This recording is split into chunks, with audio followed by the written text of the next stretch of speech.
Hello everyone, कैसे हैं आप सब। आई होप आप सभी अच्छे होंगे। तो आज की इस वीडियो में हम एडवांस डिफरेंशियल इक्वेशन का लेक्चर नंबर 29 करने वाले हैं, जिसमें हम करेंगे Frobenius method for series solution of differential equation. हम जस्ट डिफरेंशियल इक्वेशन का सीरीज सॉल्यूशन कर रहे थे, जिसमें हमने देखा था ordinary point, singular point, regular singular point and irregular singular point. उसके बाद हमने देखा था कि इनके जो सॉल्यूशन होते हैं वो हम दो मेथड से फाइंड आउट करते हैं, एक पावर सीरीज मेथड, एक फ्रॉबनियस मेथड। जिसमें पावर सीरीज मेथड जो था उसके ऊपर हमने वीडियो ऑलरेडी अपलोड कर दिया था। सेकंड मेथड हमारे पास फ्रॉबनियस मेथड था, जिस पर वीडियो अपलोड करने से रह रहा था। एंड ये काफी इंपॉर्टेंट टॉपिक है। मोस्ट ऑफ द टाइम आपके एग्जाम में ये इस पर क्वेश्चन आ ही जाता है and most of the time ये लॉन्ग आंसर टाइप क्वेश्चन में आपसे पूछा जाता है। ठीक है, तो इसलिए ये जो हमारे पास आज टॉपिक है ये बहुत इंपॉर्टेंट है आज एग्जाम के पॉइंट ऑफ व्यू से। ठीक है, तो इसके पहले पूरा हम देखेंगे कि मेथड कब यूज होता है, ठीक है, और इसके पूरे स्टेप्स क्या क्या है वो देखेंगे। उसके बाद हम इसके ऊपर क्वेश्चन सॉल्व करेंगे। ठीक है, तो हमारे पास क्या है, सबसे पहले जो फ्रॉबनियस मेथड होता है ये कब यूज होता है, जब हमारे पास रेगुलर सिंगुलर पॉइंट हो। जो भी हमारे पास डिफरेंशियल इक्वेशन है उसे जिस पॉइंट पर भी हमें सीरीज सॉल्यूशन उसका फाइंड करना है, वो पॉइंट अगर रेगुलर सिंगुलर पॉइंट है तो हमारे पास फ्रॉबनियस मेथड यूज होता है। ठीक है, हमारे पास कितने पॉइंट आते हैं, एक आता है हमारे पास ऑर्डिनरी पॉइंट आता है जब हम सॉल्व करते हैं। ठीक है, सेकंड हमारे पास क्या आता है, सिंगुलर पॉइंट आता है। ठीक है, अब जो सिंगुलर पॉइंट आया उसमें हमारे पास दो केस आते हैं, एक इरेगुलर सिंगुलर पॉइंट का और दूसरा आता है रेगुलर सिंगुलर पॉइंट का। ठीक है, तो हमें क्या पता है कि जब अगर ऑर्डिनरी पॉइंट आता है हमारे पास तो हमारे पास जो मेथड यूज होता है वो हमारे पास पावर सीरीज मेथड यूज होता है। ठीक है, और अगर हमारे पास सिंगुलर पॉइंट आता है तो सिंगुलर पॉइंट में हमें चेक करना होता है कि वो इरेगुलर है या रेगुलर है। अगर इरेगुलर है तो उसका सॉल्यूशन हमारे पास एग्जिस्ट नहीं करता है, उसका सॉल्यूशन हम फाइंड नहीं कर सकते। ठीक है, और अगर रेगुलर सिंगुलर पॉइंट होता है तो उस सॉल्यूशन को फाइंड करने के लिए, उस पॉइंट पर सॉल्यूशन को फाइंड करने के लिए हम फ्रॉबनियस मेथड का यूज करते हैं। ठीक है, तो हम जब फ्रॉबनियस मेथड यूज करते हैं तो उसमें हमारे पास जो जनरल सॉल्यूशन आता है, जनरल सॉल्यूशन वो हमारे पास y equals to summation r equals to 0 से इन्फिनिटी CR x की पावर m प्लस r हमारे पास आता है। ठीक है, अब अलग अलग क्वेश्चन में हमारे पास ये जो r की वैल्यू है ना वो चेंज होती रहती है। मतलब कहीं पे हम लेते हैं r, कहीं पे हम लेते हैं 2r, कहीं पे हम कुछ मतलब थोड़ी थोड़ी जो वैल्यूज है वो चेंज हो जाती है। ठीक है, तो ये जो वैल्यू किस तरीके से चेंज होती है, कहाँ पर हम कैसे डिसाइड करें, कहाँ पे हमें क्या लेना है, वो सब चीजें हम यहाँ पे डिस्कस करेंगे। ठीक है, अगर आप आज की वीडियो अच्छे से देख लेते हैं ना तो आपको अच्छे से समझ में आ जाएगा कि आपको किस क्वेश्चन में किस टाइप से कैसे सॉल्यूशन करना है। ठीक है, तो हमारे पास क्या हो गया कि फ्रॉबनियस मेथड तब अप्लाई होगा जब रेगुलर सिंगुलर पॉइंट होगा। सेकंड, जब हमारे पास अगर फ्रॉबनियस मेथड हम अप्लाई कर रहे हैं तो उसका जनरल सॉल्यूशन हमारे पास ये होता है। ठीक है, solution is obtained only in the coefficient of C0। अब देखो जो हमारे पास पावर सीरीज मेथड था उसमें हमारे पास जो सॉल्यूशन आता था वो C0 और C1 की फॉर्म में आता था। ठीक है, जो हमारे पास कोएफिशिएंट होते थे सॉल्यूशन के वो हमारे पास C0 और C1 के कोएफिशिएंट की फॉर्म में आता था। लेकिन फ्रॉबनियस मेथड में हमारे पास जो सॉल्यूशन आएगा वो सिर्फ C0 की फॉर्म में आएगा। ठीक है, मतलब जितनी भी हमारे पास सॉल्यूशन में सीरीज आएगी वो सारी C0 के कोएफिशिएंट में ही आने वाली है। ठीक है, तो अब हमारे पास स्टेप्स क्या है, तो हमारे पास इंपॉर्टेंट चीजें हो गई कि कब हमें फ्रॉबनियस मेथड अप्लाई करना है और क्या क्या हमारे पास रिजल्ट्स आते हैं, किसका चीज हमें यूज करनी होती है। ठीक है, अब हमारे पास स्टेप्स क्या है, तो सबसे पहले हम क्या करेंगे, हमारे पास एक डिफरेंशियल इक्वेशन दे रखी होगी तो उसमें हम पुट करेंगे y इक्वल्स टू x की पावर m। ठीक है, हमें सबसे पहले पुट करना है, ये हमारे पास सॉल्यूशन नहीं होता, ये हम बस पुट करते हैं। पुट क्यों करते हैं, ये चेक करने के लिए कि यहाँ पे हमें जो r लिखना है वो r लिखना है, 2r लिखना है, 3r लिखना है, जो भी लिखना है वो चेक करने के लिए हम सबसे पहले y इक्वल्स टू x की पावर m अपनी डिफरेंशियल इक्वेशन में पुट करते हैं। ठीक है, अब जो डिफरेंशियल इक्वेशन है उसमें हमारे पास फर्स्ट डेरिवेटिव सेकंड डेरिवेटिव भी एग्जिस्ट करेंगे, तो उसके इनके हम फर्स्ट डेरिवेटिव भी करेंगे, सेकंड डेरिवेटिव भी करेंगे और उन सभी को हम डिफरेंशियल इक्वेशन में पुट कर देंगे। ठीक है, अब फिर हम क्या करेंगे, find the difference between highest and lowest power of x, से द रिजल्ट इज 2। अब हम क्या करेंगे, जब हमने वैल्यू पुट कर दी थोड़ा सा सिंप्लीफाई कर लीजिएगा। ठीक है, उसके बाद जो उसमें हाईएस्ट पावर आ रही हो और जो लोएस्ट पावर आ रही हो उन दोनों का हमें डिफरेंस करना है। अब जो वो डिफरेंस आया उससे हमारे पास डिसाइड होगा कि हमारे पास क्या रहने वाला है। अगर हमारे पास जो डिफरेंस है वो 2 आ गया तो हमारे पास क्या हो जाएगा, m प्लस 2r यहाँ पे वैल्यू हो जाएगी। ठीक है, then general solution will be y equals to summation r equals to 0 से इन्फिनिटी CR x की पावर m प्लस 2r हमारे पास सॉल्यूशन हो जाएगा। अगर 2 की जगह 3 हो गया तो यहाँ पे हमारे पास 3 वैल्यू हो जाएगी। अगर यहाँ पे 1 रहा, डिफरेंस 1 आया तो यहाँ पे हमारे पास कुछ नहीं आएगा, m प्लस r की फॉर्म में रहेगा। ठीक है, इस स्टेप से हमारे पास डिसाइड होता है कि जो जनरल सॉल्यूशन है वो किस फॉर्म में हमारे पास रहने वाला है। उसके बाद हमें क्या करना है, सबसे पहले हमारे पास जनरल सॉल्यूशन पता चल गया कि इस तरीके से हमारे पास रहने वाला है।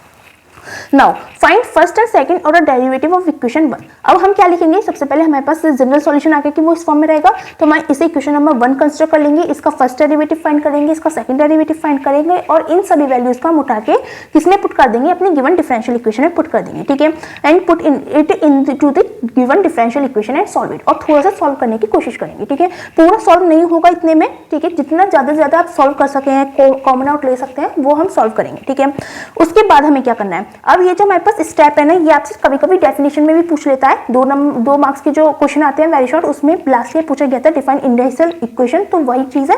तो इसे देख लीजिए क्या है कि जब हमारे पास थोड़ी सी सॉल्व हो गई तो हम क्या करेंगे, equate to zero the coefficient of lowest power of x.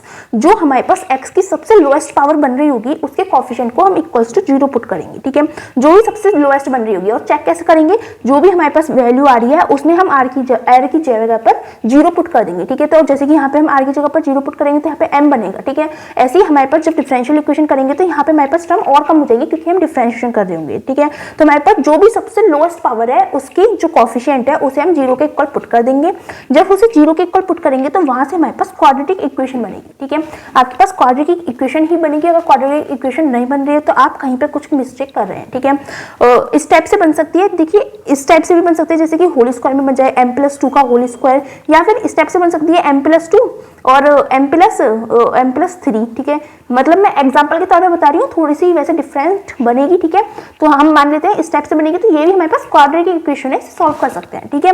तो हमारे पास क्वाड्रेटिक इक्वेशन बनेगी। अब जो क्वाड्रेटिक इक्वेशन होती है उसे ही हम बोलते हैं इंडिविजुअल इक्वेशन, ठीक है। तो हमारे पास इंडिविजुअल इक्वेशन क्या हो गई कि जब हमने अपनी सारी वैल्यूज को डिफरेंशियल इक्वेशन में पुट कर दिया और जो उसकी लोएस्ट पावर एक्स की लोएस्ट पावर का जो कोफिशिएंट है उसे हम इक्वल्स टू जीरो पुट करते हैं, तो वहां से हमारे पास एक क्वाड्रेटिक इक्वेशन आती है। उस क्वाड्रेटिक इक्वेशन को ही हम इंडिविजुअल इक्वेशन कहते हैं, ठीक है। अगर आपसे डेफिनेशन आती है तो आप इसे ही यहाँ पे लिख सकते हैं, थोड़ी सी लैंग्वेज उसके अकॉर्डिंग चेंज कर लीजिएगा। यहाँ पे स्टेप के अकॉर्डिंग लिखिए, उसे डेफिनेशन के अकॉर्डिंग थोड़ी सी चेंज कर सकते हैं वर्ड्सों को। बाकी हमारे पास जो डेफिनेशन है, मतलब एग्जैक्ट जो मीन है इंडिविजुअल इक्वेशन का, वो ये है, ठीक है। नेक्स्ट हमारे पास स्टेप क्या होता है, अब जब इंडिविजुअल इक्वेशन आ गई, अब इंडिविजुअल इक्वेशन जो है वो हमारे पास क्वाड्रेटिक इक्वेशन है। अब क्वाड्रेटिक इक्वेशन है तो उसे हम जब सॉल्व करेंगे तो हमारे पास 2 रूट्स आएंगे, ठीक है। तो find the roots of the individual equation से m1 एंड m2। हमने वैल्यू वो जो इक्वेशन आई है उसे हम सॉल्व करा, वहां से हमारे पास 2 रूट्स आए m1 और m2, ठीक है। अब वो जो m1 और m2 है उससे हमारे पास डिसाइड होगा कि हमारे पास सॉल्यूशन किस टाइप का बनेगा। अगर दोनों रूट्स हमारे पास सेम आ रहे हैं तो हमारे पास जो सॉल्यूशन होता है वो y equals to a y m equals to m1 plus b del y upon del m equals to m2। यहाँ पे क्या होगा, अगर दोनों रूट्स हमारे पास सेम आते हैं तो हमारे पास सॉल्यूशन किस फॉर्म में होगा, y इक्वल्स टू a, हमारे पास कुछ भी कांस्टेंट है हम a ही लिखेंगे, इसकी वैल्यू हमें फाइंड नहीं करनी है, ठीक है।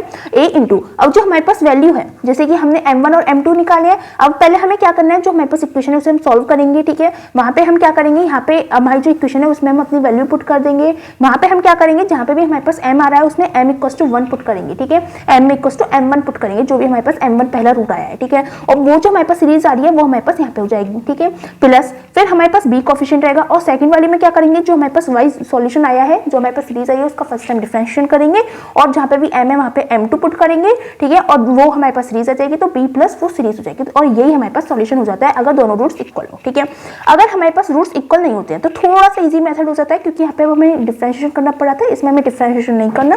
जो हमारे पास सीरीज आई है उसमें हम एक बार m equals to m1 put करेंगे और एक बार m equals to m2 put करेंगे, और दोनों को ऐड कर देंगे a और b की मल्टीप्लाई करके, ठीक है। ये हमारे पास पूरा मेथड होने वाला है। और एक चीज को ध्यान रखिएगा, जब हम सॉल्यूशन करते हैं तो सॉल्यूशन करने पे हमारे पास एक नोट है जिसकी बिना आप सॉल्यूशन नहीं कर पाएंगे। क्या करना है, for solving make the power of x same in each term. हमें जो अलग अलग टर्म्स आएंगे उन सभी टर्म्स में हमें x की पावर को सेम करना है, ठीक है। अब सेम करने के लिए हम क्या कर सकते हैं वो आपको क्वेश्चन में पता चल जाएगा, ठीक है। तो एक बार क्वेश्चन भी अच्छे से देख लीजिएगा, सिर्फ इन स्टेप्स के भरोसे मत रहिए, क्योंकि यहाँ पे बिल्कुल शॉर्ट में स्टेप्स लिखे हुए हैं, ठीक है। जब एक्चुअल में हम क्वेश्चन करते हैं तो थोड़ा थोड़ा चेंज हो ही जाता है, ठीक है। जैसे कि यहाँ पे सॉल्व करना है तो सॉल्विंग के लिए हम कैसे उसकी पावर को चेंज करेंगे, कैसे सेम करेंगे, तो थोड़ा थोड़ा सा डिफरेंस आ जाता है। तो इसमें एक बार क्वेश्चन भी देख लीजिएगा, उसके बाद आप करिएगा, ठीक है। तो स्टूडेंट्स यहाँ पे हमारे पास क्वेश्चन है x D square Y upon D X square plus D Y upon D X plus X Y equals to 0, ठीक है। हमारे पास डिफरेंशियल इक्वेशन है, इसे सॉल्व करना है सीरीज में। तो हम क्या करेंगे, देखो यहाँ पे हमारे पास कोई भी पॉइंट नहीं दे रखा है। सबसे पहली बात कि किस पॉइंट पर हमें सीरीज सॉल्यूशन फाइंड करना है। तो अगर आपको इस टाइप से दे रखा है कि आपको इस डिफरेंशियल इक्वेशन को सीरीज में सॉल्व करना है और कोई पॉइंट नहीं दे रखा, तो हम पॉइंट जो लेके चलते हैं वो हम 0 पॉइंट लेके चलते हैं, ठीक है। और इफ इन केस दे रखा है कि अबाउट पॉइंट दिस या इस पॉइंट पर फाइंड कीजिए, मतलब इस टाइप से अगर आपको एक्जैक्टली पॉइंट मेंशन करके दे रखा है कि x equals to for example 1 दे दे तो आपको 1 पॉइंट पर फाइंड करना है, ठीक है। अगर नहीं दे रखा तो आप 0 पॉइंट ही लेके चलेंगे, ठीक है। तो सबसे पहले क्या करते हैं, ये जो हमारे पास डिफरेंशियल इक्वेशन है इसे हम इक्वेशन नंबर 1 कंसिडर कर लेते हैं, ठीक है। उसके बाद हम क्या करेंगे, कंपेयरिंग यहाँ पे हम बिल्कुल स्टेप बाय स्टेप प्रोसेस बता रहे हैं कि अगर आप एग्जाम में आपके पास क्वेश्चन आ जाता है तो आपको किस तरीके से करना है, क्योंकि यहाँ पे हम पूरा फाइंड करेंगे कि रेगुलर सिंगुलर पॉइंट है, उसके बाद हम सॉल्यूशन करेंगे, क्योंकि आपको एग्जाम में नहीं पता होगा कि ये किस टाइप का क्वेश्चन आ रहा है। पहले आपको चेक करना पड़ेगा कि पॉइंट किस टाइप का बनेगा, उसके बाद आप उसमें मेथड अप्लाई करेंगे। तो इसलिए यहाँ पे बिल्कुल एग्जाम के तरीके से हम सॉल्यूशन करवाने वाले हैं, ठीक है। बाकी पता है मुझे कि ये रेगुलर सिंगुलर पॉइंट है, बट आपके लिए कि आपको किस टाइप से एग्जाम में करना है इसलिए बिल्कुल अच्छे से बता रहे हैं, ठीक है। तो सबसे पहले क्या करेंगे, कंपेयरिंग इक्वेशन 1 विद स्टैंडर्ड या फिर general second order differential equation, ठीक है। सेकंड ऑर्डर डिफरेंशियल इक्वेशन, हम जब डिफरेंशियल इक्वेशन से कंपेयर करेंगे तो हमारे पास डिफरेंशियल इक्वेशन क्या होती है, P naught X D square Y upon D X square plus P one X D Y upon D X plus P two X Y equals to 0। ये हमारे पास डिफरेंशियल इक्वेशन होती है स्टैंडर्ड, ठीक है। जब हम इससे कंपेयर करते हैं तो हमारे पास क्या आएगा, वी गेट, हमारे पास क्या आएगा, जो पी नॉट एक्स की वैल्यू है वो हमारे पास किसके इक्वल हो गई, D square Y upon D X square का कोएफिशिएंट इधर पी नॉट है, इधर एक्स है, तो ये हमारे पास एक्स के इक्वल हो गया। सिमिलरली पी वन एक्स की वैल्यू हमारे पास किसके इक्वल हो गई, 1 के इक्वल हो गई, और पी टू एक्स की वैल्यू हमारे पास किसके इक्वल हो गई, एक्स के इक्वल हो गई, ठीक है। जस्ट हमने कोएफिशिएंट्स को कंपेयर किया है तो हमारे पास ये सारी वैल्यूज आ गई हैं। अब हमें चेक करना है कि ऑर्डिनरी पॉइंट है या रेगुलर सिंगुलर पॉइंट है या फिर इरेगुलर सिंगुलर पॉइंट है, जो भी हमारे पास पॉइंट है वो चेक करना है। तो उसके लिए सबसे पहले हम क्या करते हैं, हमें किस पॉइंट पर चेक करेंगे, हमें यहाँ पे कोई पॉइंट मेंशन नहीं करके दे रखा तो हम 0 पॉइंट लेके चलेंगे, ठीक है। यहाँ पे हम क्या लिखेंगे, एट पॉइंट 0, ठीक है। 0 पॉइंट पर हमारे पास पी नॉट 0 की वैल्यू कितनी है, हमारे पास यहाँ पे x है, x की जगह पर जब हम 0 डालेंगे तो ये 0 हो गई, ये हमारे पास इक्वल टू 0 आ रही है। अगर हमारे पास ये वैल्यू 0 के इक्वल आ जाती है तो इसका मतलब क्या है कि ये हमारे पास ऑर्डिनरी पॉइंट नहीं है। सो ऑर्डिनरी पॉइंट नहीं है तो क्या होगा, रेगुलर सिंगुलर पॉइंट होगा, वो सॉरी सिंगुलर पॉइंट होगा, अभी सिर्फ सिंगुलर पॉइंट होगा। रेगुलर के लिए हमें और कंडीशन चेक करनी होगी। अगर हम 8.0 देखते हैं तो पी नॉट एक्स की वैल्यू हमारे पास 0 के इक्वल आ रही है और ये हमारे पास so it is a singular point, ठीक है। इसलिए हमारे पास ये जो पॉइंट है ये सिंगुलर पॉइंट हो गया है। अब हमें रेगुलर सिंगुलर पॉइंट चेक करना है, तो रेगुलर सिंगुलर पॉइंट के लिए हम क्या करते हैं, यहाँ पर रेगुलर सिंगुलर पॉइंट के लिए हम लेके चलेंगे to check singularity of point 0, ठीक है। इसकी सिंगुलरिटी चेक करने के लिए हम क्या लेके चलेंगे, लिमिट x टेंड्स टू, हमारे पास पॉइंट 0 है, ठीक है, x minus 0 P1x upon P0 x, ठीक है, P1x अपॉन P0 x, ठीक है। ये हम चेक करके चलेंगे। अगर ये जो वैल्यू है वो हमारी फाइनाइट वैल्यू आ जाती है तो इसका मतलब ये हमारे पास रेगुलर सिंगुलर पॉइंट है, ये भी, और उसके बाद एक पॉइंट फाइंड करेंगे वो भी, ठीक है। दोनों हमारे पास फाइनाइट होनी चाहिए, तब हमारे पास ये जो पॉइंट है ये हमारे पास रेगुलर सिंगुलर पॉइंट बनेगा, अदरवाइज नहीं बनेगा। तो x माइनस 0 हमारे पास x हो गया, P1x हमारे पास 1 है, अपॉन में हमारे पास P0 x हमारे पास x है, तो x से x कैंसिल आउट, हमारे पास क्या हो गया, 1 वैल्यू आ गई, ठीक है। तो ये हमारे पास इन्फिनिटी के इक्वल नहीं आ रहा है। सेम हम क्या चेक करेंगे, limit x tends to 0 x minus 0 का होल स्क्वायर, ठीक है, फिर P2x अपॉन P0 x, ठीक है, P2x अपॉन P0 x, ये हम वैल्यू डालेंगे, limit x tends to 0 x minus 0 का स्क्वायर तो x स्क्वायर हो जाएगा, इंटू P2 की वैल्यू हमारे पास x है तो x अपॉन P0 की वैल्यू भी हमारे पास x है, तो x से x कैंसिल आउट, हमारे पास क्या गया, x स्क्वायर, ठीक है। और x स्क्वायर में यहाँ पे हमारे पास लिमिट भी चली है, लिमिट x टेंड्स टू 0, जब हम लिमिट डालते हैं तो हमारे पास 0 वैल्यू आ जाएगी, जो कि इन्फिनिटी के इक्वल नहीं है, हमारे पास फाइनाइट वैल्यू है। तो हमारे पास दोनों ही वैल्यू इन्फिनिटी के इक्वल नहीं आ रही है, दोनों फाइनाइट वैल्यू आ रही है। So point 0 is a regular singular point, ठीक है। आई होप समझ में आ गया होगा इतना प्रोसेस है। सबसे पहले हमने क्या करा है कि अपना जो पॉइंट है उसे हमने चेक करा है कि वहां पे हमारे पास इक्वेशन किस टाइप की बन रही है, रेगुलर पॉइंट है वो, ऑर्डिनरी पॉइंट है या और रेगुलर किस टाइप का हमारे पास पॉइंट है, वो सब चीज हमने चेक करी है, ठीक है। अभी तक जितना हमने करा है वो आपने को पहले भी बहुत टाइम से करा रखा है, तो आई होप उसमें आपको कोई डाउट नहीं रहा होगा, ठीक है। अब जब ये हमारे पास रेगुलर सिंगुलर पॉइंट है तो अब हमें क्या करना है, फ्रॉबनियस मेथड अप्लाई करना है, ठीक है। फर्स्ट के लिए हम क्या करने वाले हैं, पुट करेंगे, put y equals to x की पावर m, ठीक है। हम y इक्वल्स टू x की पावर m पुट करेंगे, ठीक है। पुट की जगह पर हम यहाँ पे लेट भी कर सकते थे, ठीक है। तो यहाँ से हमारे पास क्या हो जाएगा, dy अपॉन dx की हम वैल्यू फाइंड करते हैं तो ये हमारे पास आ जाएगी mx m की पावर mx की पावर m माइनस 1, ठीक है। और अगर इसका सेकंड डेरिवेटिव फाइंड करते हैं, D square Y upon D X square, तो वो हमारे पास कितना आ जाएगा, m, ठीक है, m माइनस 1 इंटू एक्स की पावर m माइनस 2, ये हमारे पास सेकंड डेरिवेटिव आ जाएगा, ठीक है। यहाँ पे हम लेट लिखते हैं और यहाँ पे लिखेंगे putting these values in equation 1, putting these values in equation 1, ठीक है। अब इक्वेशन 1 कौन सी है हमारे पास, ये डिफरेंशियल इक्वेशन है, यहाँ पे हम अपनी सारी वैल्यूज पुट करेंगे तो x into D square Y upon D X square, तो हमारे पास ये है m माइनस 1 इंटू एक्स की power m minus 2 plus D Y upon D X, तो ये आ जाएगा m माइनस 1, ठीक है, प्लस एक्स वाई, एक्स ये हो गया, वाई की हमारे पास x की पावर m हो जाएगी, इक्वल्स टू में हमारे पास 0 हो गया, ठीक है। थोड़ा सा सॉल्व कर लेते हैं, हमारे पास क्या हो जाएगा m माइनस 1, ठीक है। अब ये x है, x इधर इसकी अंदर चला जाएगा, मतलब x की पावर 1 है, पावर से हमारे पास ऐड हो जाएंगे, तो हमारे पास क्या हो जाएगा m माइनस 1, हमारे पास यहाँ पे पावर रहेगी x की, तो सॉरी यहाँ पे x की पावर m माइनस 1, ठीक है, प्लस यहाँ पे हमारे पास ये सेम ही रहेगा, x की पावर m माइनस 1, ठीक है, और यहाँ पे भी हमारे पास क्या हो जाएगा, x की पावर m प्लस 1 हो जाएगी, ठीक है, पावर ऐड होंगे इक्वल टू 0। अब यहाँ पे हमें डिफरेंस फाइंड करना है हाईएस्ट और लोएस्ट पावर टर्म का, ठीक है। तो हाईएस्ट पावर टर्म कौन सी है हमारे पास, ये है, ठीक है, प्लस में हो रही है, और लोएस्ट पावर टर्म कौन सी है हमारे पास, m माइनस 1 है, तो हमारे पास m इधर भी m माइनस 1 है, m माइनस 1 है, कोई सी भी ले सकते हैं, तो जस्ट हम पावर्स को कंपेयर करेंगे, तो m plus 1 minus m minus 1, highest वाले में से लोएस्ट पावर को माइनस करेंगे तो हमारे पास क्या हो जाएगा, यहाँ से हमारे पास m plus 1 minus m plus 1, हमारे पास हो जाएगा m से m कैंसिल आउट, हमारे पास 2 आ गया, तो हमारे पास वैल्यू 2 आ रही है, तो हम क्या करेंगे, सो दी जनरल सॉल्यूशन विल बी, जो हमारे पास जनरल सॉल्यूशन होगा वो हमारे पास क्या हो जाएगा, y equals to summation r equals to 0 से इन्फिनिटी, ठीक है, उसके बाद हमारे पास सी आर एक्स की पावर m प्लस 2r होगा, ठीक है, ये हमारे पास 2 वैल्यू आई है, इसलिए r के आगे 2 आ गया, 3 आती तो यहाँ पे 3 आ जाता, 1 आती तो 1 आ जाता, ठीक है, 1 करने की कोई जरूरत ही नहीं थी, m प्लस r हो जाता, ठीक है। तो हमारे पास 2 वैल्यू हमने फाइंड करी है, इसकी वजह से यहाँ पे हमारे पास m प्लस 2r हमारे पास जनरल सॉल्यूशन हो गया है। अब हमारे पास क्या होगा, ये हमारे पास स्टेप नंबर फर्स्ट था, जनरल सॉल्यूशन फाइंड करना है कि यहाँ पे हमारे पास किस फॉर्म में रहेगा। अब यहाँ से हमारे पास स्टेप नंबर 2 स्टार्ट होगा, यहाँ पे हमें क्या करना है, हमें डिफरेंशिएशन फाइंड करनी है दोनों की, ठीक है, मतलब y का first derivative differentiation, first derivative और सेकंड डेरिवेटिव, ठीक है। तो हमारे पास क्या हो जाएगा, पहले dy अपॉन dx फाइंड करते हैं, तो हमारे पास क्या होगा, समीशन r इक्वल्स टू 0। देखो एक चीज और ध्यान रखिएगा यहाँ पर कि हमने जब पावर सीरीज मेथड किया था, तो जब भी हम डिफरेंशिएशन करते थे तो हमारे पास एक जो ये टर्म थी वो हमारे पास आगे चली जाती थी, ठीक है, r इक्वल्स टू 1 ले लेते थे, ठीक है, फिर नेक्स्ट टाइम में r इक्वल्स टू 2 कर देते थे, ठीक है। लेकिन यहाँ पे आपको ऐसा करने की जरूरत नहीं है, फ्रॉबनियस मेथड में आपको ये जो वैल्यूज है ये चेंज करने की जरूरत नहीं है, क्योंकि हमारे पास अगर ये r इक्वल्स टू 0 भी रहेगा तो ये m अपने आप कॉम्प्रोमाइज कर लेगा, ठीक है। उस केस में हमारे पास सिर्फ एक ही चीज होती थी, तो अगर हमारे पास ये वैल्यू इतनी ही रहेगी तो हमारे पास ये पावर जब कम होगी तो वो नेगेटिव में चली जाती थी, इसलिए हमें वहां पे जो ये वैल्यू है उसे आगे बढ़ाना पड़ता था, बट यहाँ पे हमारे पास m कॉम्प्रोमाइज कर लेगा, इसलिए हमें r इक्वल्स टू 0 से ही लेके चलना है, ठीक है, r इक्वल्स टू 0 से इन्फिनिटी।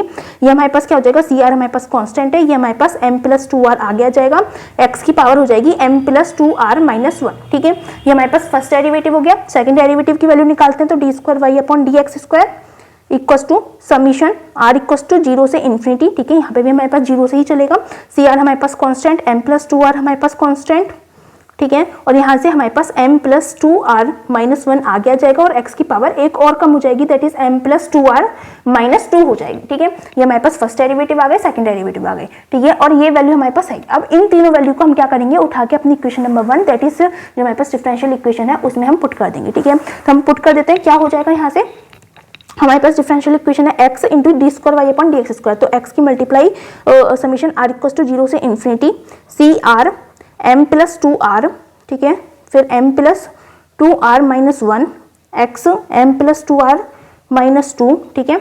उसके बाद हमारे पास हो जाएगा plus D Y upon D X, तो D Y upon D X है हमारे पास ये समीशन r इक्वल्स टू 0 से इन्फिनिटी सी आर, ठीक है, और m प्लस 2r x की power m plus 2r minus 1, ठीक है। उसके बाद है हमारे पास प्लस एक्स वाई, तो x और y की वैल्यू हमारे पास ये है समीशन r इक्वल्स टू 0 से इन्फिनिटी सी आर एक्स की power m plus 2r equals to हमारे पास 0। ये हमारे पास डिफरेंशियल इक्वेशन आ गई है, ठीक है।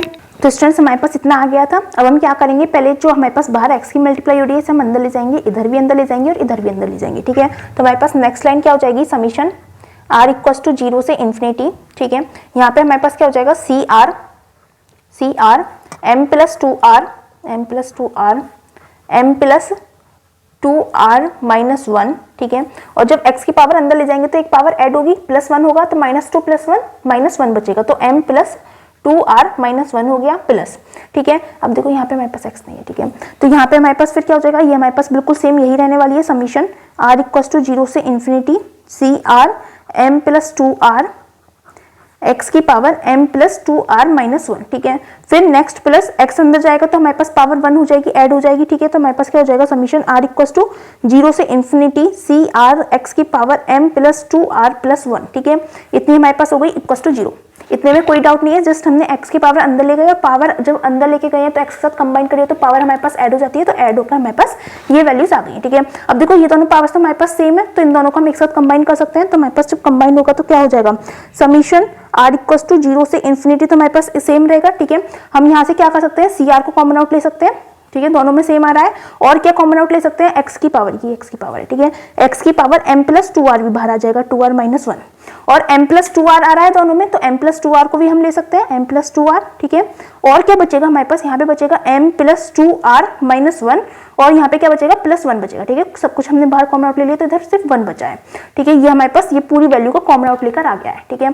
उसके बाद हमारे पास ये वाली वैल्यू हमारे पास ये बची, r इक्वल टू 0 से इन्फिनिटी सी आर एक्स की power m plus 2r minus 2r plus 1 equal to 0, ठीक है। ये हमारे पास बची। अब देखो 1 से 1 कैंसिल आउट, तो सॉल्व करके हमारे पास कितनी आ जाएगी ये value, summation r equal to 0 से infinity C R m plus 2r into M plus 2r, हमारे पास क्या हो जाएगा, m प्लस 2r का होल स्क्वायर हो जाएगा, ठीक है। और यहाँ पे x की पावर कितनी हो जाएगी, m प्लस 2r माइनस 1 वही आ जाएगी, ठीक है।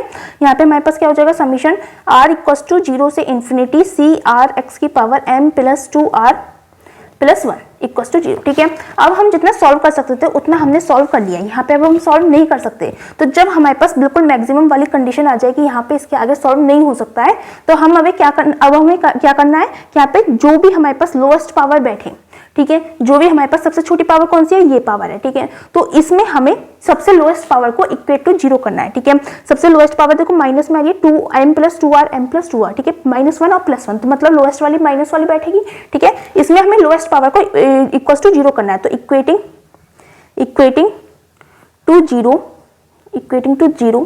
The coefficient of lowest power, जो हमारे पास लोएस्ट पावर है उसके कोफिशिएंट को इक्वल टू 0 पुट करना है, ठीक है। जब हम इक्वल टू 0 पुट करेंगे तो कैसे करेंगे, सबसे पहले लोएस्ट पावर, सबसे पहले इसकी लोएस्ट पावर हमारे पास पूरी इन दोनों टर्म में सबसे लोएस्ट पावर इसकी है।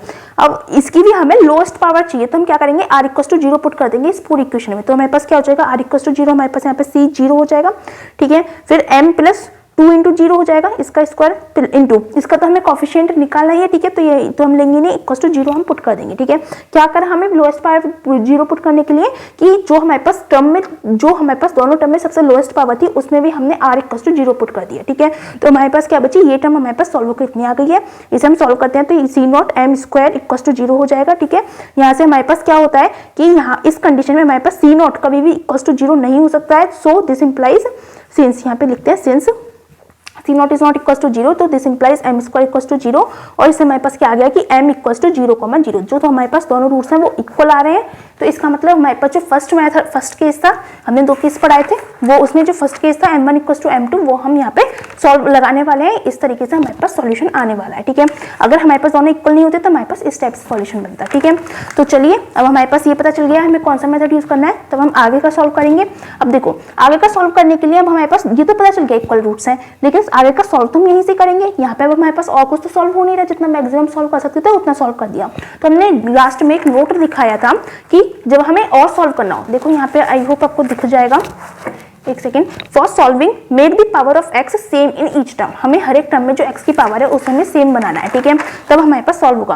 अब अगर हम x की पावर सेम बनाए तो जो बड़ी वाली टर्म है ना उसे छोटा बनाने की कोशिश करिएगा, ठीक है। तो बड़ी वाली टर्म कौन सी है हमारे पास, ये, तो इसकी पावर को हमें छोटा बनाना है, तो हम क्या करते हैं, तो अब हमें इन दोनों को सेम बनाना है। अब सेम बनाने के लिए हम क्या कर सकते हैं, देखो कुछ भी हम अप्लाई करें बस सेम करना है, तो उसके लिए हमें जो मेथड है वो क्या है कि हमें r की वैल्यू कुछ ऐसी पुट करनी है कि सेम हो जाए, ठीक है। अब r की वैल्यू हमें कुछ ऐसी पुट करनी है जो सेम हो जाए, तो हम क्या करेंगे, यहाँ पे हम लेके चलते हैं कि r इक्वल टू हमारे पास x है। फॉर एग्जांपल हम मान लेते हैं कि यहाँ पे हमारे पास, हम इस वाली को चेंज कर दें, यहाँ पे हम लेके चलते हैं कि r इक्वल टू x है। तो ऊपर हम बताते हैं क्या होगा कि हमारे पास m plus 2x plus 1 equal to हमारे पास क्या होना चाहिए, m प्लस 2r माइनस 1 होना चाहिए, m प्लस 2r-1 हमारे पास होना चाहिए। ठीक है, मतलब हमें क्या हुआ कि यहाँ पे हम मान के चल रहे हैं कि r की जगह हमने कुछ ऐसी वैल्यू पुट कर दी जिससे हमारे पास दोनों पावर सेम हो गई है। ठीक है, तो जब हमने ऐसा पुट करा तो हमारे पास ये हो गया। अब हमें यहाँ से x की वैल्यू निकालनी, तो m से m कैंसिल आउट, यहाँ पे हमारे पास क्या बचा 2x + 1 = 2r-1 बचा। ठीक है, इधर 1 माइनस का है, इधर जाएगा तो प्लस का हो जाएगा, तो 2x = 2r, सॉरी इधर प्लस का इधर जाएगा तो माइनस का हो जाएगा, तो -2 हो गया। 2 से दोनों साइड कैंसिल आउट हो जाएगा, तो यहाँ से हमारे पास क्या हो जाएगा x = r-1 हो जाएगा। तो हम क्या करते हैं, यहाँ पे जो हमारे पास r है उसकी जगह पर हम r-1 पुट करते हैं। ठीक है, r = r-1 हम पुट करेंगे। इस तरीके से हमें पता चलेगा कि हम दोनों में से कोई सी वैल्यू चेंज कर सकते हैं, जो भी हम चाहें। ठीक है, इस मेथड से आप चेंज कर लीजिएगा और कोशिश ऐसे करिएगा जो बड़ी वाली वैल्यू है ना उसे छोटा बनाने की। ठीक है, इस स्टेप से आप करिएगा। तो अब हम क्या करेंगे, नाउ पुट r = r-1 इन सेकंड टर्म। ठीक है, हम अगर किसी एक टर्म में करते हैं ना तो कोई फर्क नहीं पड़ता है सॉल्यूशन पे, इसलिए आप कर सकते हैं। In second term to make the power same, to make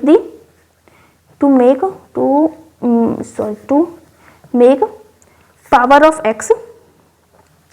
of x in both terms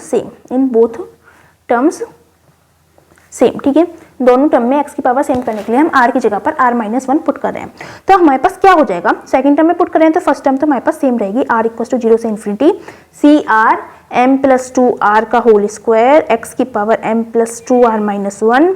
ठीक है, प्लस अब देखो समीशन r = 0 से ∞ चलेगा। ठीक है, अब देखो r की जगह पे r-1 तो ये हमारे पास हो जाएगा CR-1। ठीक है, इंटू x की पावर m + m तो ऐसे रहा प्लस। अब 2r+1 को हम कैसे सॉल्व करते हैं, देखो यहाँ पे वैल्यू करते हैं। 2 तो हमारे पास ऐसे रहा, r की जगह पर r-1। ठीक है, +1। ठीक है, ये हमने करना है सॉल्व, तो ये हमारे पास हो जाएगा 2r-2 + 1 हो जाएगा, ये हमारे पास हो जाएगा 2r-1। तो हमारे पास आ गया 2r-1। अब देखें तो हमारे पास पावर सेम आ रही है दोनों। ठीक है, तो इस टाइप से आपको वैल्यू पुट करनी है। ये हमारे पास हो जाएगा = 0। अब दोनों में हमारे पास x की पावर सेम आ रही है तो x की पावर को हम कॉमन आउट ले सकते हैं। यहाँ पे हमारे पास समीशन भी कॉमन आउट आ जाएगा, समीशन r = 0 से ∞। उसके बाद हम क्या करते हैं, x की पावर m + 2r-1 को कॉमन आउट ले लेते हैं। अंदर क्या टर्म बचेगी, इधर हमारे पास बचेगा CR m + 2r का होल स्क्वायर और इधर बचेगा प्लस CR-1। ठीक है, CR-1 = 0। ये हमारे पास टर्म बची है। आई होप इतना आपको समझ में आ गया होगा। अब हम क्या करेंगे, ये जो इसका कॉफिशिएंट है, x की पावर का जो कॉफिशिएंट है उसे हम = 0 पुट कर देंगे। ठीक है, इक्वेटिंग हमारे पास जितना मैक्सिमम सॉल्व कर सकते थे ना वो हमारे पास हो गया है। अब तो बस सॉल्यूशन फाइंड करना है। अभी तक हम अपनी डिफरेंशियल इक्वेशन में वैल्यू डाल के उसे सॉल्व करने की कोशिश कर रहे थे, सॉल्यूशन हो चुका है, बस अब हमें वैल्यू फाइंड करनी है। Equating to zero the coefficient of x। ठीक है, x का मतलब x की पावर m + 2r-1, x की पावर 2 equating to 0 the coefficient of x की पावर m + 2r-1। ठीक है, हम 0 के इक्वल इस कोफिशिएंट को रखेंगे तो हमारे पास क्या हो जाएगा, CR m + 2r का होल स्क्वायर प्लस CR-1 = 0। हमारे पास ये हो गया। ठीक है, यहाँ से हम क्या कर सकते हैं, यहाँ से हम CR की वैल्यू फाइंड करेंगे। यहाँ से हमारे पास रिकर्सिव फॉर्मूला आ जाएगा। रिकर्सिव फॉर्मूला क्या होता है कि इसमें हम R की वैल्यू कुछ डालेंगे, उससे अगली वाली वैल्यू हमारे पास आ जाएगी। ठीक है, जैसे कि एक पहले फॉर्मूला फाइंड कर लेते हैं। तो यहाँ से हमारे पास क्या हो जाएगा, m + 2r स्क्वायर = माइनस का CR-1 हो जाएगा।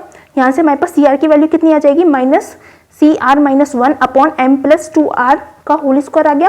ठीक है, तो ये हमारे पास रिकर्सिव फॉर्मूला है। इसका मतलब क्या है कि अगर हम पहले r की वैल्यू 1 डालते हैं, ठीक है, 0 हम नहीं डाल सकते क्योंकि 0 डालेंगे तो C-1 हो जाएगा और हमारे पास जो स्टार्टिंग हो रही है वैल्यू की कांस्टेंट टर्म की वो 0 से हो रही है, इसलिए हम सबसे पहले r = 1 डालेंगे। तो यहाँ से C0 की वैल्यू आएगी, मतलब पहली वाली वैल्यू आएगी। जब r की वैल्यू 1 डालेंगे तो यहाँ पे हमारे पास C1 की वैल्यू आ जाएगी और यहाँ पे C0 बनेगा। ठीक है, फिर r की वैल्यू 2 डालेंगे, वो जैसे भी होगा आप अभी देख लीजिएगा। इसे हम बोलते हैं recursive formula. This is the recursive formula. ठीक है, रिकर्सिव फॉर्मूला। अब यहाँ से हम अपनी जो सीरीज है उसका सॉल्यूशन हम फाइंड करने वाले हैं। तो स्टूडेंट्स हमारे पास ये रिकर्सिव फॉर्मूला आया था। ठीक है, अब हम इसमें एक एक करके वैल्यू डालेंगे। पुट r = पहले 1 डालते हैं। ठीक है, जब r = 1 डालेंगे तो ये हमारे पास क्या हो जाएगा, C1 = माइनस का C0 अपॉन m + r = 1 डाला है तो m + 2 होल स्क्वायर हो जाएगा, m + 2 का होल स्क्वायर। ठीक है, नेक्स्ट हम क्या डालेंगे, पुट r = 2 डालेंगे। ठीक है, तो जब r = 2 डालेंगे तो ये हमारे पास C2 हो जाएगा, इक्वल में माइनस। ठीक है, ये हो जाएगा हमारे पास माइनस का C1 अपॉन m + जब 2 डालेंगे तो 2 = 4 तो m + 4 का होल स्क्वायर बन जाएगा। ठीक है, और यहाँ पे हमारे पास C1 है, C1 की वैल्यू हमारे पास ऑलरेडी है तो यहाँ पे हम C1 की भी वैल्यू डाल देंगे तो माइनस माइनस तो हमारे पास प्लस हो जाएगा और C1 की जगह C0 अपॉन m + 4 का स्क्वायर इंटू m + 2 का होल स्क्वायर, ये हमारे पास वैल्यू आ जाएगी C2 की, ठीक है। इसलिए हमने स्टार्टिंग में बोला था कि फ्रॉबनियस मेथड से जो हमारे पास सॉल्यूशन आता है वो C0 के कोफिशिएंट की फॉर्म में ही आता है, ठीक है, पहले वाला जो कोफिशिएंट है उसकी फॉर्म में आता है। इसी तरह से हम और वैल्यू फाइंड कर सकते हैं, जब हम r = 3 पुट करेंगे, पुट r = 3 तो हमारे पास C3 हो जाएगा, C3 हमारे पास क्या आ जाएगा माइनस का C2 अपॉन m प्लस 3 2 6 का होल स्क्वायर हो जाएगा, ठीक है। और C2 की वैल्यू हमारे पास ये है, ठीक है, तो C2 की वैल्यू डालेंगे तो माइनस का C0 अपॉन m प्लस 6 का होल स्क्वायर, m प्लस 4 का होल स्क्वायर, m प्लस 2 का होल स्क्वायर, ठीक है। इस टाइप से हमारे पास वैल्यूज चलती रहेंगी, जैसे जैसे हम r की वैल्यू डालते रहेंगे, और r की वैल्यू हमारे पास कहाँ तक है, इन्फिनिटी तक है, ठीक है। तो आपको 2-3 वैल्यूज आपको डाल देनी है मैक्सिमम टू मैक्सिमम, अगर आपके पास टाइम बच रहा है तो 4 वैल्यूज डाल दीजिएगा, ठीक है, इससे ज़्यादा आपको डालने की जरूरत नहीं है, ठीक है। अब हमारे पास वैल्यूज आ चुकी है, अब हमें क्या करना है, नाउ y इक्वल टू हमारे पास क्या था, हमारे पास y इक्वल टू था समीशन r इक्वल टू 0 से इन्फिनिटी CR, ठीक है, x की पावर m प्लस 2r था, ठीक है, ये हमारे पास सॉल्यूशन था। अगर हम इसे एक्सपेंड करते हैं तो हमारे पास क्या होगा, पहले r की वैल्यू 0 डालते हैं तो C0 x की पावर m बचेगा, m आएगा, ठीक है, ये 0 हो जाएगा तो ये तो m प्लस 0 हो जाएगा तो m ही आया, प्लस फिर हमारे पास 1 डालेंगे तो C1 x की पावर m प्लस 2 आएगा, प्लस फिर C2 डालेंगे तो x की पावर m प्लस 4 आएगा, ठीक है, प्लस C3 डालेंगे तो x की पावर m प्लस 6 आएगा, प्लस इस टाइप से हमारे पास टर्म्स चलती रहेंगी, ठीक है। अब हमारे पास क्या होगा, यहाँ से C0 x की पावर m ऐसे डिज रहेगा, प्लस C1 की वैल्यू हमारे पास ये है, ठीक है, तो minus C0 upon m plus 2 का होल स्क्वायर, यहाँ से x की पावर m प्लस 2 हो गई, ठीक है, प्लस C2 की वैल्यू हमारे पास ये है, तो C0 अपॉन m प्लस 4 का होल स्क्वायर, m प्लस 2 का होल स्क्वायर, ठीक है, और x की पावर m प्लस 4 हो गई, ठीक है, प्लस हमारे पास C3 की पावर ये है, माइनस C3 की वैल्यू ये है, minus C0 upon m plus 6 का होल स्क्वायर, m प्लस 4 का होल स्क्वायर, m प्लस 2 का होल स्क्वायर, ठीक है, और वैल्यू कितनी है, x की पावर m प्लस 6 है, और इस तरीके से हमारे पास जो टर्म्स है वो चलती रहेंगी, ठीक है। यहाँ से हम क्या करेंगे, कॉमन आउट ले लेंगे, क्या कॉमन आ रहा है, एक तो C0 कॉमन आ रहा है, x की पावर m कॉमन आउट आ रही है, तो यहाँ से कॉमन आउट लेते हैं तो हमारे पास C0 x की पावर m कॉमन आउट हो जाएगी, ब्रैकेट के अंदर यहाँ पे तो हमारे पास 1 वैल्यू बची, माइनस C0 और x की पावर m आ गई, तो x का स्क्वायर बचा अपॉन में m प्लस 2 का होल स्क्वायर बचा, ठीक है। नेक्स्ट में हमारे पास यहाँ पे C0 तो बाहर चला गया, x की पावर m चली गई, तो x की पावर 4 बची अपॉन m प्लस 4 का whole square into m plus 2 का होल स्क्वायर बचा, ठीक है। इस टाइप से ही हमारे पास टर्म्स चलती जाएंगे, तो आगे की वैल्यूज हम नहीं लिख रहे हैं, आप देख लीजिएगा, ठीक है। बस इसमें से C0 और x की पावर m चला जाएगा, तो x की पावर 6 बचेगी और अपॉन में ये वैल्यू बचेगी, ठीक है। ये हमारे पास क्या हो गया, y हो गया। अब हम क्या करेंगे, हमें जो सॉल्यूशन था वो क्या था, हमारे पास जो हमारे पास सॉल्यूशन आने वाला था वो था हमारे पास y equal to a, y at m equal to m1, ठीक है, या फिर हमारे पास a की वैल्यू आनी थी, जैसे कि हम इक्वल रूट्स के लेके चल रहे हैं तो वो सेम ही वैल्यू थी, plus b del y upon del m at m equal to m1, ठीक है, दोनों वैल्यूज हमारे पास सेम थी, तो ये हमारे पास सॉल्यूशन था। तो हमारे पास y की वैल्यू आ चुकी है, y हमारे पास ये है, ठीक है, इसमें जहाँ पे भी हमारे पास m है उसकी जगह पर हम 0 पुट करेंगे, ठीक है, तो हमारे पास क्या हो जाएगा, y at m equal to 0, ठीक है, तो हमारे पास वैल्यू हो जाएगी, m की वैल्यू 0 पुट करेंगे तो यहाँ पे C0 बचेगा, किसी की पावर 0 तो हमारे पास 1 होती है, ठीक है, ब्रैकेट के अंदर 1 minus X square upon 2 square हो जाएगा, प्लस x की पावर 4 अपॉन और इधर 4 का स्क्वायर और इधर 2 का स्क्वायर हो जाएगा, ठीक है, प्लस डॉट डॉट हमारे पास जो टर्म्स है वो चलती रहेंगी, ठीक है। तो हमारे पास जो पहली वाली टर्म थी वो हमारे पास आ चुकी है, ठीक है। उसके बाद हम क्या करेंगे, जो हमारे पास ये इक्वेशन आई है इसका हम डिफरेंशिएशन करेंगे फर्स्ट टाइम, क्योंकि हमें क्या चाहिए, del y upon del m चाहिए, और किसके रेस्पेक्ट में डिफरेंशिएशन करेंगे, m के रेस्पेक्ट में, ठीक है। इस चीज का ध्यान में रखिएगा, बहुत सारे स्टूडेंट्स मिस्टेक कर देते हैं, m की जगह पर x के रेस्पेक्ट में डिफरेंशिएशन कर देते हैं, लेकिन हमें जो डिफरेंशिएशन करना है वो m के रेस्पेक्ट में करना है, ठीक है। तो हमारे पास क्या हो जाएगा, सबसे पहले del y upon del m find करेंगे, ठीक है। तो हमारे पास इस टर्म का डिफरेंशिएशन करेंगे, देखो यहाँ पे भी हमारे पास वैल्यू है और इधर भी हमारे पास m में वैल्यू आ रही है, तो हमारे पास प्रोडक्ट रूल चलेगा। तो चलो डिफरेंशिएशन करते हैं, यहाँ पे हमारे पास C0 कांस्टेंट रहेगा, अब x की पावर m का डिफरेंशिएशन करेंगे, ठीक है, और m के रेस्पेक्ट में करना है। तो आपको अगर याद हो कि अगर हमारे पास a की पावर x होती है और x के टर्म में डिफरेंशिएशन करने होते हैं तो हम कैसे करते हैं, a की power x into log a हमारे पास आता है, ठीक है। तो हमारे पास क्या हो रहा है, यहाँ पे हमें m के टर्म में करना है, तो यहाँ से हमारे पास क्या हो जाएगा, यहाँ से हमारे पास हो जाएगा कि x की power m into log x हमारे पास ये आ जाएगा, ठीक है, इसका डिफरेंशिएशन। तो हमने फर्स्ट फंक्शन का डिफरेंशिएशन कर दिया, सेकंड फंक्शन हमारे पास एज चीज रहेगा, तो इसे हम ऐसे लिख देते हैं 1 minus X square upon m plus 2 का होल स्क्वायर प्लस x की पावर 4 अपॉन m प्लस 4 का whole square into M plus 2 का होल स्क्वायर, ठीक है, प्लस में डॉट डॉट डॉट हमारे पास टर्म चल देंगी, ठीक है। अब प्लस, ठीक है, अभी हमने इसका डिफरेंशिएट करा था, अब हम अंदर वाली टर्म का डिफरेंशिएट करेंगे। तो जब अंदर वाली का करेंगे तो बाहर वाली टर्म तो हमारे पास यही रहेगी, ठीक है। अब अंदर वाली टर्म का डिफरेंशिएट करते हैं तो 1 का डिफरेंशिएशन हमारे पास 0 होगा, माइनस अब ये जो एक्स स्क्वायर है वो तो हमारे पास एज इट इज रहेगा, ठीक है। नीचे का हम डिफरेंशिएट करेंगे एम प्लस 2 के होल स्क्वायर का 1 अपॉन में, तो इसका डिफरेंशिएशन हमारे पास आएगा एक्स प्लस 2 क्यूब, ठीक है, और ऊपर आ जाएगा 2, ठीक है। आप इस डिफरेंशिएशन कर लीजिएगा, इसका डिफरेंशिएशन हमारे पास ये आएगा, ठीक है। आगे की टर्म्स का भी हमारे पास डिफरेंशिएशन चलता रहेगा, आप कर लीजिएगा। यहाँ से आई होप समझ में आ तो गया ही होगा, ठीक है, आप कर सकते हैं आगे का डिफरेंशिएशन, तो हम कर लीजिएगा। उसके बाद हम क्या करेंगे, ये हमारे पास आ गया है del Y upon del M at M equals to 0 हम पुट करेंगे, ठीक है। एम की वैल्यू हम 0 पे इसकी वैल्यू फाइंड करेंगे तो हमारे पास क्या हो जाएगा, सी नॉट एक्स की पावर 0 हमारे पास 1 हो जाएगी, ये हमारे पास लॉग एक्स रहेगा, ठीक है।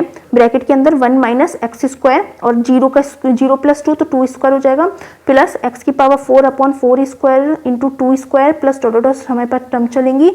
नेक्स्ट वाले का हम देखेंगे तो यहाँ से हमारे पास क्या हो जाएगा, प्लस सी नॉट, ठीक है, एक्स की पावर एम हमारे पास 1 बन जाएगी। अंदर हमारे पास वैल्यू क्या रहेगी, यहाँ पे आप 0 का डिफरेंस, 0 में तो क्या ही वैल्यू डालेंगे, वो तो कुछ नहीं करना है। यहाँ पे जब हम वैल्यू डालेंगे स्टूडेंट्स, यहाँ पे हमारे पास एम है, ठीक है, 0 वैल्यू एम की जगह पर 0 वैल्यू डालेंगे तो हमारे पास 2 की पावर 3 होगी, ठीक है। एक 2 ऊपर से कट जाएगा तो 2 की पावर 4 बचेगी, सॉरी 2 की पावर 2 बचेगी, ठीक है। और एक्स स्क्वायर है तो एक्स स्क्वायर अपॉन 2 की पावर 2 बची, ठीक है। और हमारे पास एक माइनस का साइन और आएगा। अब स्टूडेंट्स यहाँ पे एक मिस्टेक हो गई, क्या कि जब हम इसका डिफरेंशिएशन करेंगे तो यहाँ पे हमारे पास माइनस का साइन और आएगा, जब डिफरेंशिएशन करेंगे तो माइनस माइनस प्लस हो जाएगा, इसलिए यहाँ पे हमारे पास वैल्यू प्लस की रहेगी, ठीक है। इससे हमारे पास नेक्स्ट वैल्यू जो आएगी वो 1 minus 1 upon 2 square 4 square into 3 X की पावर 4 आएगी, प्लस डॉट डॉट डॉट हमारे पास टर्म चलती रहेंगी, ठीक है। आप कर लीजिएगा, यहाँ पे आपको पूरा प्रोसेस तो पता चल ही गया है किस टाइप से आपको करना है, ठीक है। अब हमारे पास ये वैल्यू, एक ये वैल्यू आई है, एक ये वैल्यू आई है, तो इससे हमारे पास सॉल्यूशन आ जाएगा। सो the solution of given equation is, ठीक है, क्या हो जाएगा हमारे पास y इक्वल्स टू a, ठीक है। उसके बाद हमारे पास ब्रैकेट में ये वाली टर्म रहेगी a c naught 1 plus 1 minus X square upon 2 square plus X की power 4 upon 4 square into 2 square plus dot dot dot, ठीक है। फिर प्लस b, अब हमारे पास ब्रैकेट में ये टर्म रहेगी, ठीक है, c naught log x, bracket के अंदर हमारे पास क्या रहेगा 1 minus X square upon 2 square plus X की power 4 upon 4 square into 2 square plus dot dot dot, ठीक है। और साथ में हमारे पास प्लस में क्या रहेगा, इसमें हमारे पास ये रहेगा C naught X square upon 2 square minus 1 upon 2 square 4 square 3 X की पावर 4 प्लस डॉट डॉट हमारे पास टर्म चलती रहेंगी। और ये हमारे पास रिक्वायर्ड सॉल्यूशन हो गया गिवन डिफरेंशियल इक्वेशन का, ठीक है। आई होप आपको अच्छे से समझ में आ गया होगा। प्लीज़ ये वीडियो देखकर ही मत छोड़िएगा। अब आपको समझ में आ गई है तो एक बार इस क्वेश्चन को अच्छे से खुद से सॉल्व कर लीजिएगा, क्योंकि अगर आप देख के चले जाएंगे ना तो जब आप क्वेश्चन करने बैठेंगे तब आपको याद नहीं रहेगा कहाँ पे क्या प्रोसेस करना था। तो आज की इस वीडियो में हमने पूरी कोशिश करी है कि आपके जितने भी डाउट्स हो, कुछ भी डाउट आपको ना रहे, सब चीज़ आपको अच्छे से क्लियर हो। फिर भी अगर आपको कोई डाउट रहता है तो आप हमसे कमेंट सेक्शन में पूछ सकते हैं। और अगर आपको हमारी वीडियोस अच्छी लग रही है तो प्लीज़ हमारी वीडियोस को लाइक कीजिएगा, अपने फ्रेंड्स के साथ शेयर कीजिएगा एंड हमारे चैनल को सब्सक्राइब कीजिएगा। Thanks for watching.